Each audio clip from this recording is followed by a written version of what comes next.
बिस्मिल्लाहिर्रहमानिर्रहीम। शुरू करता हूँ अल्लाह ताला के बबरकत नाम से जो दिलों के हाल बेहतर जानता है। करोड़ों दरूद सलाम नबी आखिरुज़्ज़मा हज़रत मोहम्मद सल्लल्लाहु अलैहि वसल्लम की ज़ात अक़दस पर, जिनके लिए ये जहाँ तख्लीक किया गया। मैं हूँ मोहम्मद मज़हर इकबाल। पाकिस्तान में इस वक्त महंगी बिजली सबसे बड़ा मसला है। वो सनतकार हो, ताजर हो, उस्ताद हो, तालिब इल्म हो, वकील हो, सियासतदान हो, खातून हो या कोई और, हर कोई एक दूसरे से बिजली का रोना रो रहा है। पहले जब किसी के यहाँ जाता था कोई शख्स तो हाल अहवाल पूछते थे, फ़लाँ किधर है, फ़लाँ का क्या हाल है। अब क्या पूछा जाता है कि आपका बिजली का बिल कितना आया है, और आगे से जवाब मिलता है हमारा तो इतना आया, आपका कितना आया है।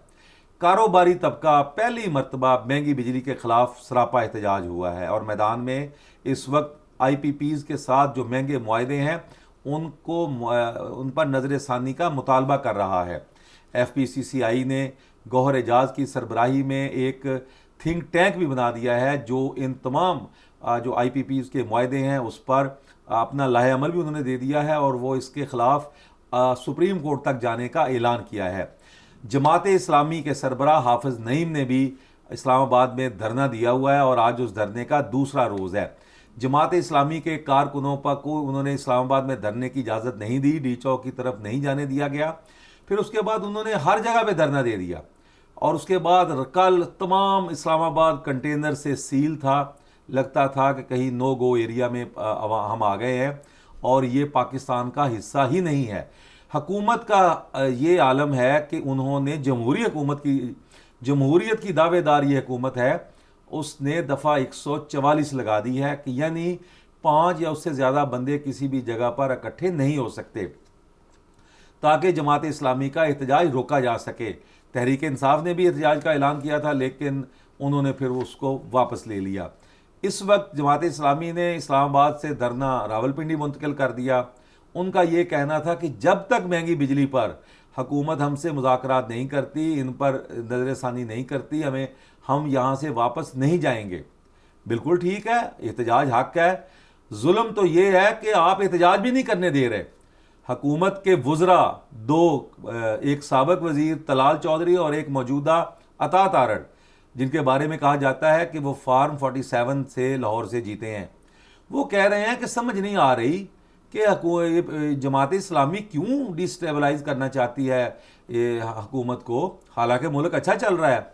अता तारड़ साहब कहते हैं महंगाई कम हो रही है, जमहूरियत पटड़ी पर चढ़ी हुई है, हर काम सीधा हो रहा है।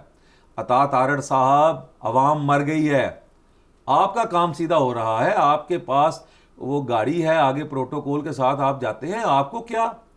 फ्रांस में जब इनकलाब आया था तो ऐसी सोच थी उनके हुक्मरानों की कि वो कहते थे बाहर लोग, मलका ने कहा कि बाहर लोग एहतजाज क्यों कर रहे हैं। जवाब मिला कि वो लोग रोटी नहीं मिल रही, तो वो कह रही थी केक क्यों नहीं खा लेते। आपका अब वो हशर होने वाला है जो आपने बजट में टैक्सेस में कर दिया है। रही सही कसर बिजली ने निकाल दी है। गैस आपने वैसे ही इंडस्ट्री और आवाम की पहुंच से दूर कर दी है। उसके बाद शरह सूद 22% पर, अगर महंगाई कम हुई तो शरह सूद 14% पे आना चाहिए था। यानी कि आपकी कोई आवाम पर तवज्जो नहीं है, सिर्फ IMF को खुश करने के चक्कर में लगे हुए हैं और सब अच्छा है। और इस्लामाबाद की इंतज़ामिया का ये कहना है कि हमसे एहतजाज की इजाज़त नहीं ली। भाई कोई एहतजाज की इजाज़त भी लेता है कि मैंने हुकूमत के ख़िलाफ़ एहतजाज करना है।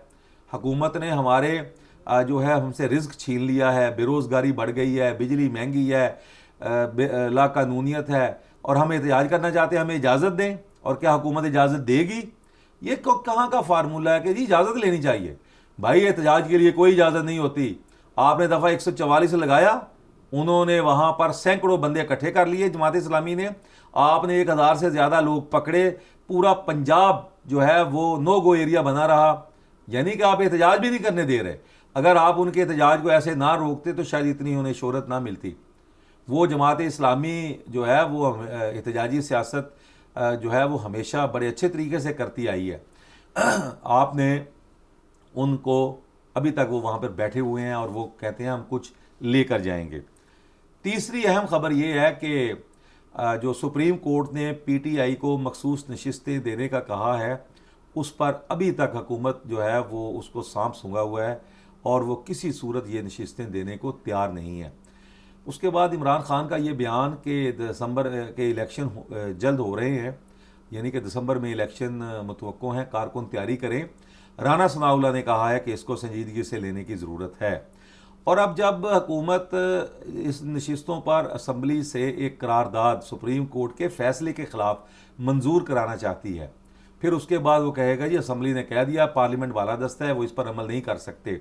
आईपीपीज़ के मामले पर पार्लियामेंट बालादस्त नहीं है, पार्लियामेंट में कोई अभी तक नहीं बुलाया गया इजलास, ना ही इस पर नज़र सानी का कहा गया है किसी को।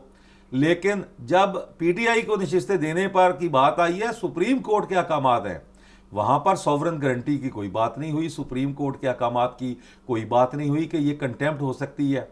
सिर्फ ज़ाती मफाद के लिए हुक्मरान जो है वो काम कर रहे हैं, अवाम की उन्हें कोई फिक्र नहीं है।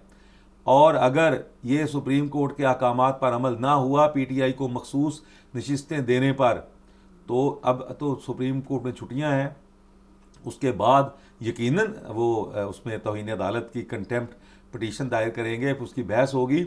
और मुझे लगता है कि दिसंबर तक अगर हुकूमत ने नशिस्तें ना दी और यही हालात रहे तो दिसंबर तक इलेक्शन हो सकते हैं।